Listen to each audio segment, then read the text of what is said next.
Welcome to our channel. காலை வணக்கம் நண்பர்களே, அனைவருக்கும். அருமையான கொய்யா தோட்டத்தின் கொய்யா கனிகளை சுவைத்து அழகான தோட்டத்தை ரசித்து பார்த்தபோது எடுத்த வீடியோ. அருமையான கொய்யா மரங்கள் கனிகளை தந்து கொண்டிருக்கின்றன.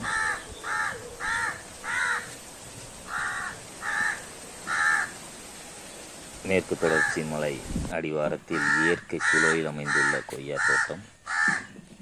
கொய்யா கனிகளை வாங்க அணுகவும். அழகான சூழ்நிலையில் குற்றால சாரல் போல மலை துளி போட்டு கொண்டு இருக்கின்றது. வீடியோ பிடித்திருந்தால் லைக் பண்ணுங்கள், ஷேர் பண்ணுங்கள், கமெண்ட் பண்ணுங்கள், சப்ஸ்கிரைப் பண்ணுங்கள்.